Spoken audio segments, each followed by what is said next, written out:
Amen. Baie dankie, julle kan julle sitplekke neem. Die van julle wat julle Bybels hier het, kan solank oopmaak by Psalm 148. En soos wat die meeste van julle hopelik teen nou al weet, is ons besig met 'n reeks. Ons het verlede week begin en die reeks se naam is 40 dae van lof. En ons beantwoord die vraag, 3 vrae spesifiek. Wie moet lof en eer aan God bring? Hoekom moet God die lof en eer ontvang? En hoe moet ons God loof en prys? Nou verlede week was die klem gewees op God se genade, God se goedheid, God se verlossing, en ons het ook inleidende gedagtes gedeel. Daardie preek is beskikbaar op YouTube. Julle kan gaan kyk as julle nie verlede week hier was of nog nie kans gehad het om daarna te kyk nie, net om op hoogte gebring te word. Maar vanoggend beweeg ons aan na ons volgende onderwerp toe, en dit gaan oor God, die skepper van hemel en aarde.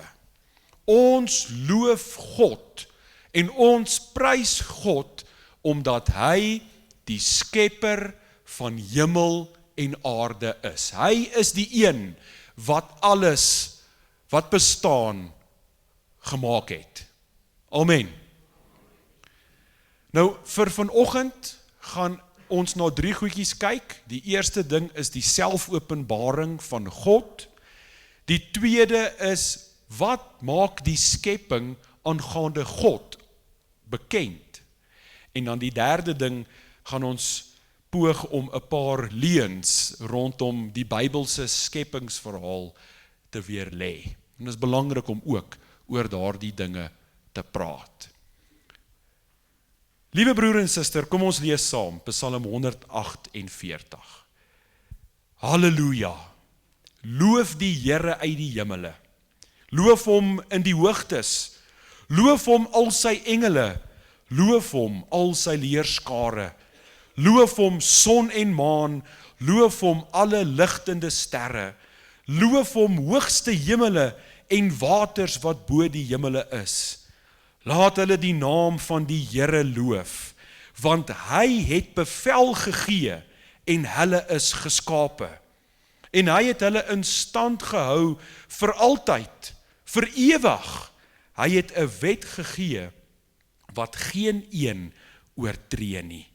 Loof die Here van die aarde af, groot seediere en alle dieptes, vuur en haal, sneeu en damp, stormwind wat sy woord volbring, berge en alle heuwels, vrugtebome en alle sederbome, wilde diere en alle vee, kruipende diere en gevleelde voëls, konings van die aarde en alle volke, vorste en alle regters van die aarde, jongelinge en ook jonge dogters, oues saam met die jonges, laat hulle die naam van die Here loof, want sy naam alleen is hoog, sy majesteit is oor die aarde en hemel.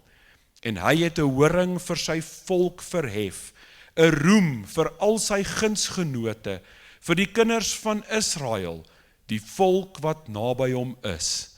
Halleluja! Wat 'n kragtige psalm.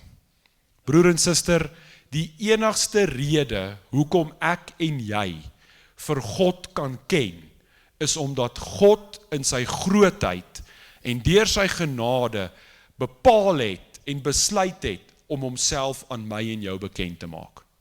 Amen. As God nie homself bekend gemaak het nie, sou ons hom nooit geken het nie. As God nie sy handewerke in die skepping gesit het nie, sou ons hom nie kon ken nie. Dit is deur sy selfopenbaring, daardie keuse van God om homself bekend te stel aan die mens, dat ons as mens hom kan ken. En weet julle, die woord verklaar dat as ons die volheid van God sou sien, dan sou ons nie oorleef nie. Eksodus 33 vers 20. Geen een kan God in sy volheid sien en bly leef nie. So God het in sy selfopenbaring nie alles van homself bekend gemaak nie. Want hy het geweet, as hy sy volheid aan ons moet bekend maak, sou ons menslike liggaam dit nie kon hanteer nie. Ons sou tot sterwe kom. Die heerlikheid van God is te groot vir enige menslike lewende wese om te bly leef wanneer hulle dit aanskou. Maar God het ook geweet, broer en suster, as hy homself nie aan ons bekend maak nie, sal ons verlore bly. Dit was nodig van God gewees om sekere elemente van homself aan my en jou bekend te maak, sodat ons gered kan word. Jy sien, die selfopenbaring van God lei tot redding. En die rede hoekom God homself aan my en jou bekend maak, is omdat hy in 'n verhouding met my en jou wil wees. Die doel van God se selfopenbaring is 'n verhouding met hom. Jy kan nie 'n verhouding hê met iets wat jy nie ken nie. Jy kan nie 'n verhouding hê met iemand wat jy nie ken nie. En so het God besluit in sy grootheid om homself aan ons bekend te stel, sodat ons in 'n verhouding met hom kan wees. En in hierdie verhouding met hom word ons gered, ons word geseën, ons word begenadig, en alles lei daartoe dat ons aan hom die lof en die eer bring wat hom toekom. Amen. 'n Koue aanbiddingslewe is 'n bewys van 'n koue verhouding met God. Wanneer jou verhouding met God nie goed is nie, gaan daar nie veel van 'n aanbiddingslewe wees nie. 'n Aanbiddingslewe wat warm en passievol is 'n resultaat van 'n warm en intieme, diepgaande, spesiale verhouding met die Here. En ek het verlede week gesê, lof en aanbidding tot die Here is nie net om liedjies te sing nie, of om te jive wanneer ons die liedjies sing nie. Ware lof en aanbidding tot die Here is 'n lewe wat oorgegee is aan die Here, waar ons die Here dien en gehoorsaam is aan wat hy vir ons vra.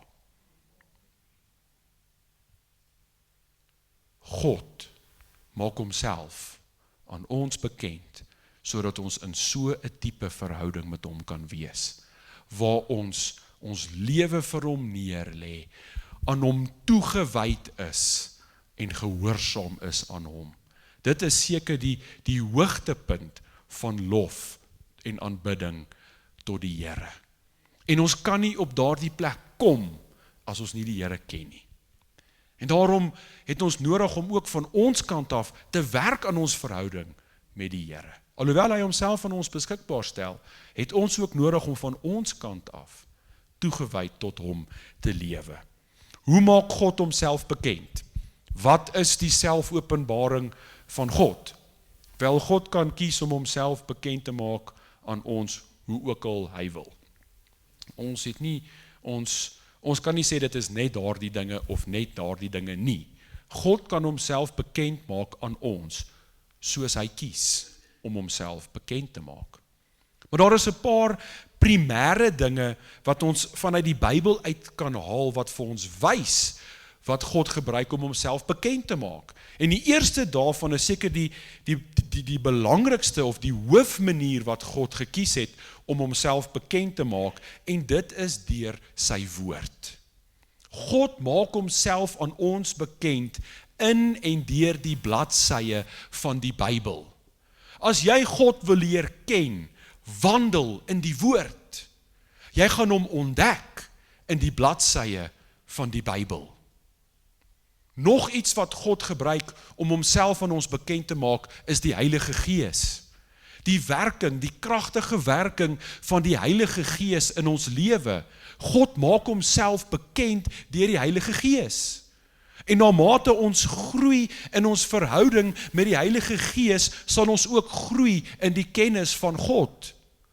En ons sal hom leer ken, en ons sal deur die Heilige Gees ook in staat gestel word om God te loof en te prys.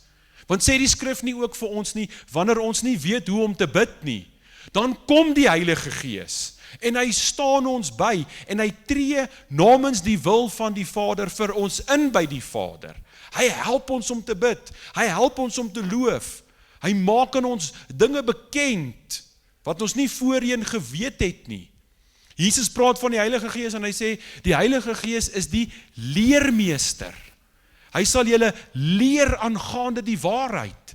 Hy sal dinge vir julle oopbreek, sodat julle God kan leer ken. Halleluja. Dankie Here vir u Gees. Dankie Here vir u woord.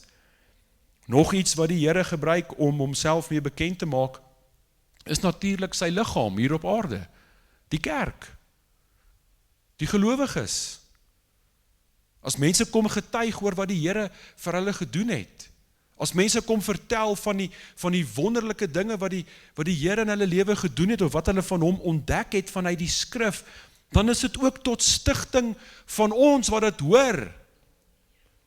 Het julle al in 'n preek gesit of na 'n getuienis geluister, dan voel dit vir jou dat so liggie aangegaan. So het die Here gekies om deur daai woorde, deur daai gesprek, iets aangaande homself aan jou bekend te maak, wat jy nie voorheen geweet het nie. Of om iets te bevestig, wat jy dalk al van vergeet het. So maak die Here homself ook aan ons bekend, deur die ervarings van die lewe. En dan natuurlik ook, maak die Here homself aan ons bekend, deur die skepping. Die skepping getuig, sê Psalm 19 vers 2. Dit getuig, die hemele getuig. Dit vertel die eer van God en die uitspansel verkondig die werk van sy hande.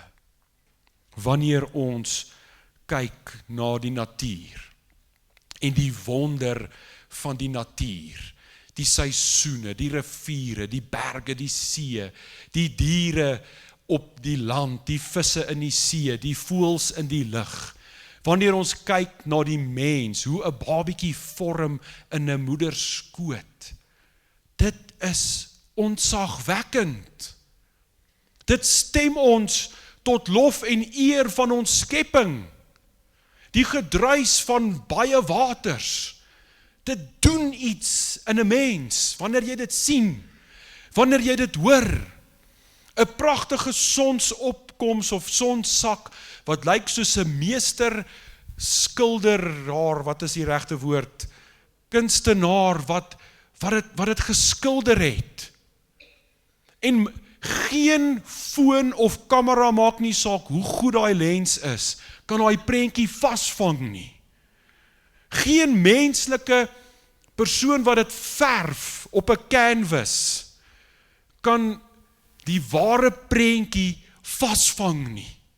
Net God kan dit doen, broer en suster. Want hy is die skepper van hemel en aarde.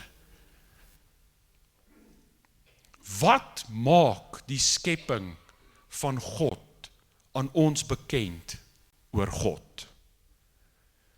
Jy weet, ons sê baie maal, ja, God is die skepper, so hy is die skepper, en dit is dit. Maar daar is soveel diepte wat aan dit gekoppel word. En daar is baie antwoorde wat net uit Psalm 148 uitkom. Wanneer ons praat oor God, die skepper. Die skepping maak aan ons bekend dat God dit gemaak het en dat hy kreatief is. Dink gou daaraan. Dink gou vir 'n oomblik net bietjie aan die kreatiwiteit van God. Want dit wat in die skepping is, het geen mens gemaak nie. God het dit gemaak. die patroontjies op blommetjies, die patroontjies op 'n voeltjie se vlerke, die vorm van 'n berg, water wat oor klippies loop, verskillende vormpies en kleure klippies. God is kreatief. En die Afrikaanse taal is dalk so 'n bietjie beperk, maar ons kan sê God is mooi. Hy is beeldskoon. Die skepping is mooi. Die skepping is skoon. Ja, die mens maak dit vuil. Maar as die skepping so mooi is, en so kreatief is, en so skoon is, wat vertel dit nie van ons God nie? Hy is asemrowend. Hy is kreatief. Hy is mooi. Hy is bewonderenswaardig. Amen. God het gespreek, 'n woord. Hy het beveel dat iets daar moet wees en dit was daar. Dit sê vir ons God is almagtig. Bo alle verstand. Hy het bloot gesê dit moet daar wees. En dis daar. Geen een kan dit doen nie. Geen een. Maak nie saak hoe gelowig jy dink jy is nie. Jy kan nie iets uit niks uit tot stand bring nie. Jy kan nie. Iets fisies tot stand bring deur 'n woord te spreek. Jy kan nie. Ja, ek weet die skrif sê lewe en dood is in die mag van die tong.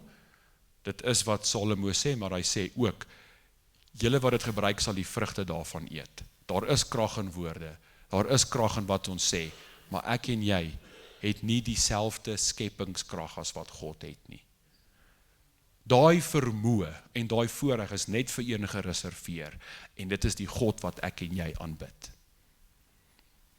As ons dink dat ons dieselfde vermoë het, het ons 'n kompleks. Is dit 'n probleem?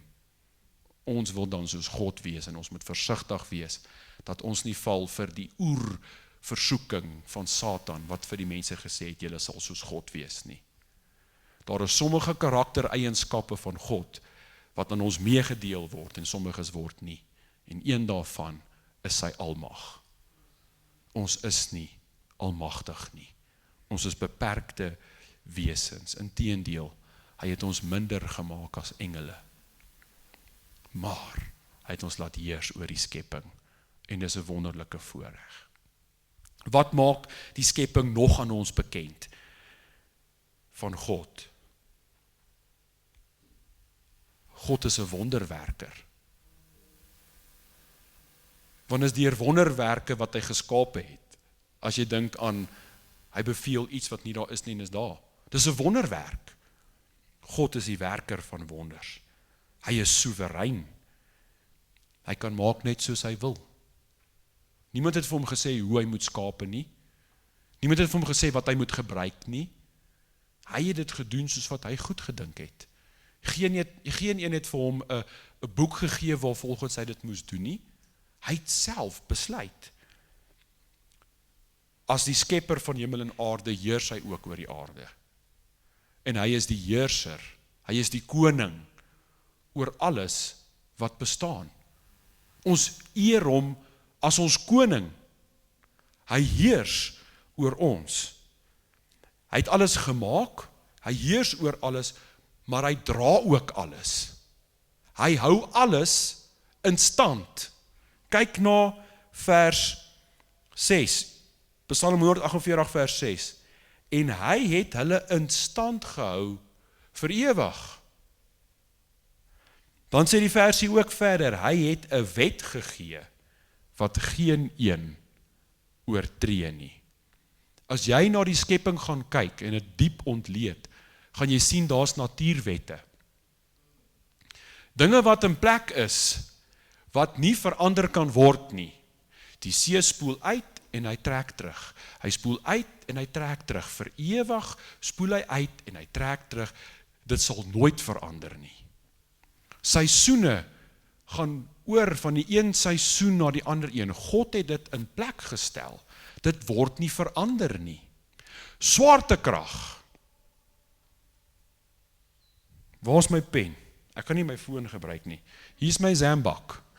Maak nie saak wat ek oor hierdie blikkie zambak uitspreek nie. As ek hom los, gaan hy val. Dis 'n wet. God het dit daar gesit. Maak nie saak of ek daai zambak nou beveel om op te gaan in die lug nie. Dit gaan nie gebeur nie, want daar is 'n wet wat God ingestel het, dat hy daar bly lê, totdat ek hom nou optel. So wat sê dit vir ons van God? Dit sê vir ons, God is die wetgewer. Nie net van natuurlike wette nie, maar ook van geestelike wette. En die morele wette, waar volgens ons leef, waar kom dit vandaan? Dit kom van God af. Hy het dit op ons harte geskryf. Ongelowiges weet wat die verskil tussen reg en verkeerd is. Want God het daai wet op ons almal se harte neergeskryf. Die verskil tussen 'n gelowige en 'n ongelowige is dat die ongelowige volhard in dit wat verkeerd is, terwyl hy weet wat reg is.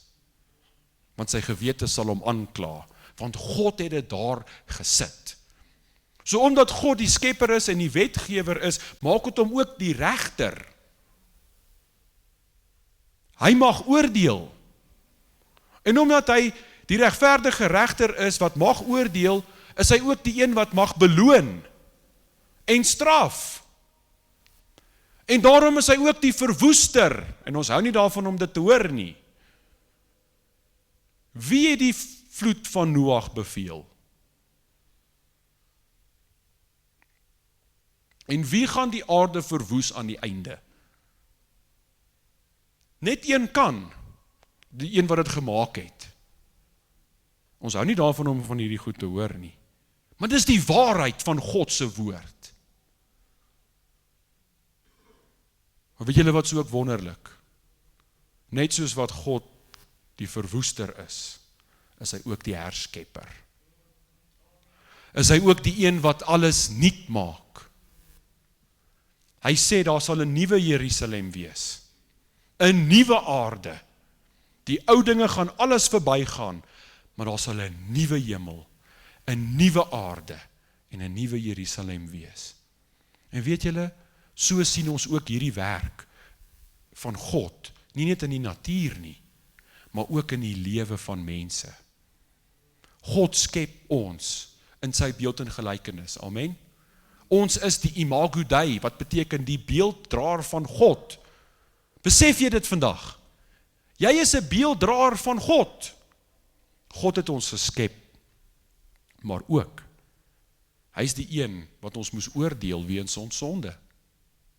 En hy het reg gehad om ons te verwoes, weens ons ongehoorsaamheid.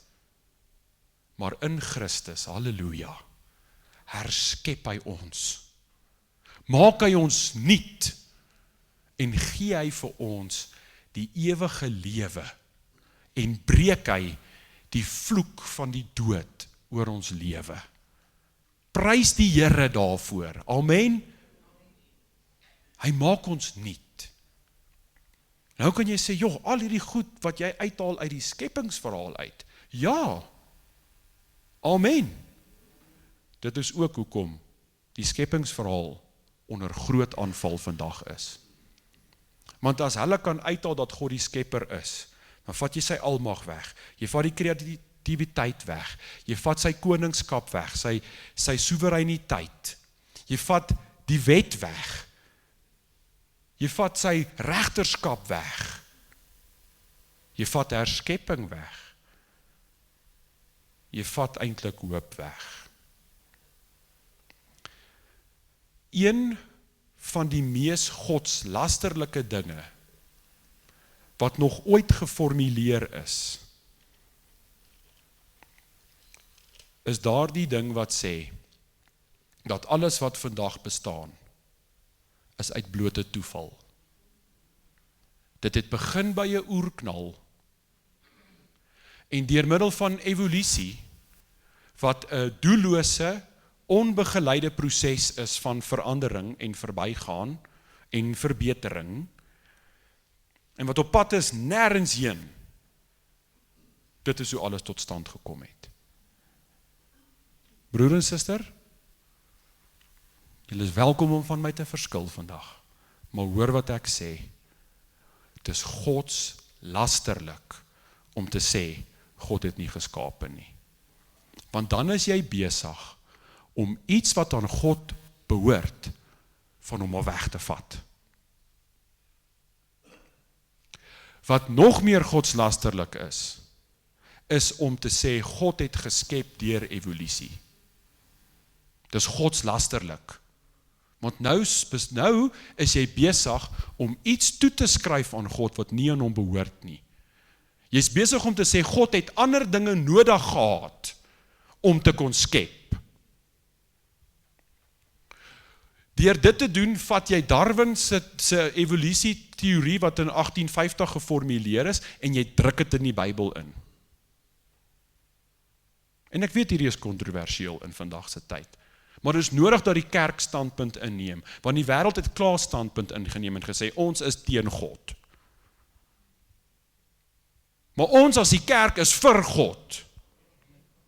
So kom ons hou op, sit aan die tafel van die wêreld. En kom ons hou op om wêreldse filosofieë te probeer akkommodeer om nice te wees in die kerk. As die waarheid kos dat die kerk leeg raak, is dit fyn, want dit beteken die persone wat in die kerk bly, hou vas aan die waarheid. Dan het ons nooit verloor nie.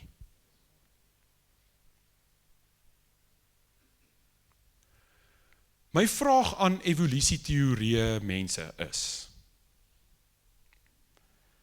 as jy sê alles wat bestaan, het bestaan sonder God, deur middel van toeval, deur 'n onbegeleide proses, wat doelloos is op pad iewers heen, en dat 'n produk daarvan die mens is, en sy brein, hoe kan ons enigiets vertrou wat die mens uitdink?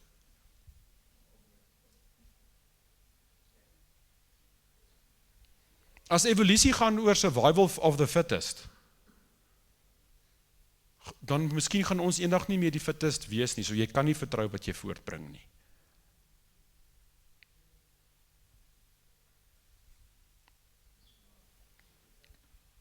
Ons moet meer van onsself dink. Ons is nie maar hier per toeval nie. God het ons hier gesit. Hy het ons gemaak. Ons staan teenoor hom.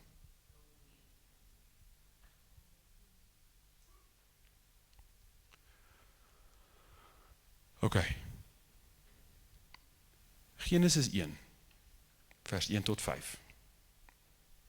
In die begin het God die hemel en die aarde geskape. En die aarde was woes en leeg, en duisternis was op die wêreld vloed. En die gees van God het gesweef op die waters. En God het gesê, laat daar lig wees, en daar was lig. Toe sien God dat die lig goed was, en God het skeiding gemaak tussen die lig en die duisternis. En God het die lig dag genoem, en die duisternis het hy nag genoem. En dit was aand en dit was môre, die eerste dag. As jy glo dat hierdie regtig so gebeur het, wil jy nie net gou jou hand opsteek nie. Okay. Wonderlik. Wat leer hierdie versies vir ons? Nommer 1. God skep aan die begin. Sit vir ons vers 1 op asseblief. God skep aan die begin. Daar was nie 'n skepping voor hy geskep het nie. Aan die begin het hy alles gemaak. Daar was nie 'n pre-begin nie. Daar was 'n begin. Al wat was voor die begin was God. Drie-enig. Daar was nie, hy het nie daar nie en ek sê dit met baie respek, so deur die ruimte beweeg en sê, o, hier's 'n mooi balletjie, hy lyk so mooi, kom ons doen iets met hom nie. Hy het dit daar gesit, want voor hom was daar niks. Right. Nommer 2. God het alles geskep. Dink aan, ek het hom nou nie op nie, dink aan Johannes 1, wat sê, in die begin was die woord, en die woord was by God, en die woord was God, en niks wat bestaan het ontstaan sonder die woord nie, en sonder God nie. Alles wat bestaan het, bestaan uit God. So God skep alles, daar was nie 'n paar goed wat hy geskep het, en 'n paar goed wat hy nie geskep het nie. Hy het alles geskep. OK. Nommer 3. God skep alles uit niks uit. Die term wat ons gebruik is, God skep ex nihilo. Ex nihilo beteken vanuit niks. So, daar was nie iets beskikbaar nie. Dis nie soos 'n persoon wat 'n tafel of 'n stoel maak, of 'n persoon wat 'n mes maak, wat na 'n werksbank toe gaan, en daar's 'n klomp gereedskap, en haal hy klaar staal, en nou vat hy hierdie goed, en hy maak iets nie. Daar was niks. En God het uit dit uit geskape. Weet julle wat is my interessant? Die Big Bang Theorists sê, ja, daar was niks.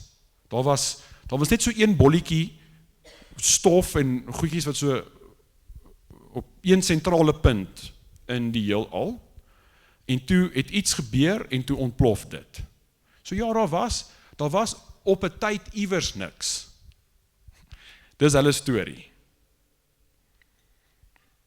God skep uit niks. Nommer 4. God skep deur die spreek van 'n woord. Hy het gesê dat dit daar moet wees, en toe is dit daar. Amarta vahehi, dis 'n Hebreëse term.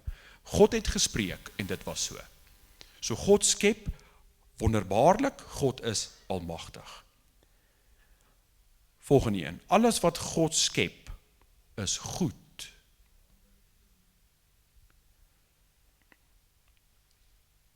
Sit asseblief net vir ons vers 4 op. Alles wat God skep is goed. Hy is daarmee tevrede. En as jy die hele hoofstuk lees, sal jy sien God was ook tevrede met die volgorde waarmee hy geskep het. Maar as jy na die volgorde van die skepping kyk, gaan dit nie vir jou sin maak volgens wetenskaplikes nie. Want daar was eers lig, en toe sa dag en nag, en toe sa plante, en toe sa die son. Dis 'n snaakse volgorde, dit maak nie vir die mens sin nie. Maar dit het gewerk vir die Here, en die Here het dit goed gevind. En hy was tevrede daarmee. En dan die laaste ene. God skep alles in 6 letterlike dae. Kom ons staan gou net vir 'n oomblik by hom stil voor ek afsluit. Vers 5, sit hom asseblief op. God het die lig dag genoem, en die duisternis het hy nag genoem, en dit was aand, en dit was môre, die eerste dag. Die Hebreëse woord vir dag is Yom. Yom beteken letterlik 'n 24 uur dag. Nou ek weet, in die kerk, globaal, is daar mense wat sê, God het nie geskape in 6 letterlike dae nie. Want hulle wil die evolusie-teorie akkommodeer. Dan sê hulle vir jou, maar daar staan geskrywe in die Bybel, 1 dag is vir die Here soos 1000 jaar. En dan stop dit daar. Ek kan net so vinnig op dit reageer, en dan beloof ek gaan ek afsluit. Nommer 1. Weet jy waar dit staan? Ons begin daar. As jy daai woorde wil gooi, weet jy waar dit staan? Verwys jy na Petrus, of verwys jy na Petrus wat Dawid aanhaal, Moses aanhaal? Want ons 2 versies. Die ene is 2 Petrus 3 vers 8 en die ander ene is Psalm 90 vers 4. Ken jy die konteks? Want dit is baie belangrik. 2 Petrus 3 vers 8, maar laat hierdie een ding julle nie ontgaan nie, geliefdes, dat een dag by die Here soos 1000 jaar is en 1000 jaar soos een dag. Vers 9, die Here vertraag nie die belofte soos sommige dit vertraagding ag nie, maar hy is lankmoedig oor ons en wil nie hê dat sommige moet vergaan nie, maar dat almal tot bekering moet kom. Daai hele hoofstuk gaan oor die wederkoms van Jesus. En Petrus praat met die mense wat kla en sê, maar wanneer kom die Here, wanneer kom die Here? Hy vat lank, wanneer gaan hy kom? En dan kom hy met hierdie openbaring en hy sê, dit voel vir julle dalk lank, maar vir God voel dit nie lank nie, want een dag is vir hom soos 1000 jaar en 1000 jaar is vir hom soos 'n dag. So alhoewel jy frustreerd voel, raak rustig, God is nie frustreerd nie, dis vir hom nie 'n baie lang tyd nie, dis eintlik sy genade om seker te maak mense word gered. Dit is wat daai versie beteken. Nie dat Jom is gelyk aan 1000 jaar nie, of 'n dag in Genesis 1 beteken 1000 jaar nie. Dit is nie wat daai versie sê nie. Hy haal vir Moses aan in Psalm 90. Kom ons gaan gou Psalm 90 toe. Voordat die berge gebore was en U die aarde en die wêreld voortgebring het, ja, van ewigheid tot ewigheid is U God. U laat die mens terugkeer tot stof en sê, keer terug, o mense kinders. Want 1000 jaar is in U oë soos die nag van gister, as dit verbyskiet en soos 'n nagwaak. Dit gaan oor die ewigheid van God en God wat buite tyd staan. Ek en jy is in tyd, God is nie in tyd nie. En daarom is 'n dag vir hom soos 1000 jaar en is 1000 jaar vir hom soos 'n dag. Maar dit beteken glad nie dat ons kan wegvat van die wonderwerklike skepping van God, dat hy alles wat bestaan het, geskape het in 6 letterlike dae nie. Amen. My vraag aan jou, wat glo dat God dit oor 'n tydperk gedoen het? Wat glo in hierdie 1000 jaar ding, nê? My vraag aan jou is, hoe diep in die Bybel in gaan jy begin glo wat die Bybel sê? Hoe diep? Want dan kan ek nou eintlik hierdie bladsy uit my Bybel uitskeer. Maar my vraag is, hoe diep? Wanneer gaan ons begin glo wat God se woord dan sê? Wanneer? En ons moet mooi dink oor hierdie goed, want dit is slinkse maniertjies, hoe die duiwel inkom, en verwoesting wil saai. Hoekom is dit nodig, om aandag te gee, aan hierdie onderwerp? Het is nodig om aandag te gee aan hierdie onderwerp, omdat Satan God van sy eer wil ontneem, deur ons te voer met leuns. Die ding is, as ek en jy gaan ophou glo dat God die skepper is, gaan ons hom ook nie meer verheerlik as die skepper nie. En hy gaan ook nie meer ons heerser wees nie. En hy gaan nie meer ons koning wees nie. En in die proses word hy gestroop van sy lof en eer wat hom toekom. Die oudste geloofsbelijdenis is die apostoliese geloofsbelijdenis. En die heel eerste reël is, I believe in God the Father, Almighty Creator of heaven and earth. Die AGS geloofsbelijdenis, die eerste lyntjie sê, ons glo in die ewige, drie-enige God, almagtige skepper, onderhouer en regeerder van die ganse skepping. Dit is waarin ons glo. Wat die duiwel vergeet is, hy kan God probeer stroop van sy lof, maar God het gesê, wanneer daar nie mense is wat my prys nie, sal ek die klippe oprig, en hulle sal my lof verkondig. Maar ek het geleer by oom Chris Jonk, ons hartskreet as kinders van die Here is, Here, daar waar ek is, sal 'n klip nie kans kry om uit te roep nie. Want ek en my huis sal U dien. En ek en my huis sal U loof as die skepper wat alles wonderbaarlik gemaak het, uit niks uit, in net 6 dae, en op die 7de dag gerus het. Amen. Kom ons sluit die oë. Hemelvader, ons loof U en eer U en aanbid U as die skepper van hemel en aarde. Ons God wat alles gemaak het, alles wat so wonderbaar is, so mooi is in die skepping, so kragtig en ontzagwekkend is, het U gemaak, Here. En daarom bewonder ons U, Here. Ons loof en ons prys U as die skepper van die hemel en die aarde. Here, kom vergewe vir ons as kerk globaal, as U liggaam, as gelowiges, Here, waar ons met tye demoniese leringe probeer aanhang het en wegbeweeg het van die waarheid. Ons besef, Here, dat wanneer ons in leuns glo, dan gaan dit ons stroop van 'n verhouding met U en om aan U die lof te bring wat U toekom. Help ons, Here, geef ons die geloof om standpunt in te neem oor wat U woord vir ons sê. Dat ons nie daaroor sal twyfel nie, maar dat ons sal glo wat dit vir ons sê. Ons dankie daarvoor, Here.